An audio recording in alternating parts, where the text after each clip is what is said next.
Member for Vancouver Falls Creek. Thank you, Mr. Speaker. This Saturday, the MLA from Nelson Creston and I attended a massive protest in support of freedom for the women of Iran. This protest was one of the largest so far, with an estimated 10,000 people marching from BC Place to the Vancouver Art Gallery.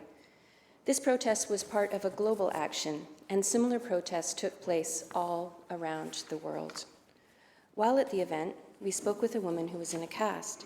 Through her tears, she explained that she was a nurse and that as soon as her foot was healed, she was heading to Iran to help the protesters. She shared that she had a cousin who'd been killed already in the protests in Iran, and she shared that another relative had been imprisoned and due to the torture experience there, when released, took her own life. Last week, there was a renewed wave of demonstrations to mark the anniversary of a previous round of deadly protests in 2019, when hundreds of people were killed as they took to the streets following a fuel price increase. At the protests in Vancouver, the families of the downed flight PS752 in January 2020 have been there, and they've been there at all the protests to remind us of the brutality Iran is capable of. Despite the increasing violence, the protesters are not letting up.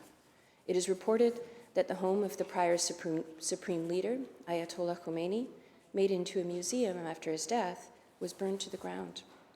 Al Jazeera reports that numerous cities across the country saw chaotic scenes last week, with deadly incidents taking place on Wednesday night in the southwestern town of Azeh, when at least 7 people died, including 2 boys, aged 13 and 9.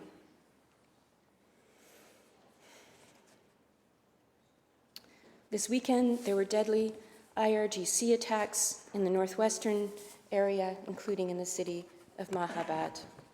The brutality of what is occurring in Iran is almost unimaginable to those of us who've been lucky enough to live in peace our whole lives.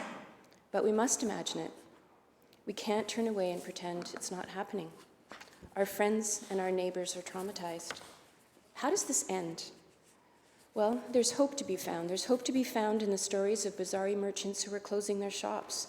And there's hope to be found in the stories of Iranian armed guards refusing to fire on civilians.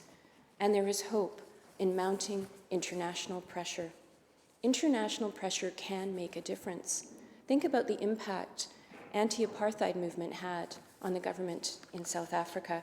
We cannot and must not allow the Islamic regime to continue to impose death penalties on protesters. We cannot and must not allow the continued killing of children. This is not just the fight of women in Iran anymore. It is even bigger now. I was told by the protesters this weekend that this is now the fight of a nation against a regime that has lost all legitimacy due to increasing oppression of its citizens. Thank you, Mr. Speaker. Thank you, Member.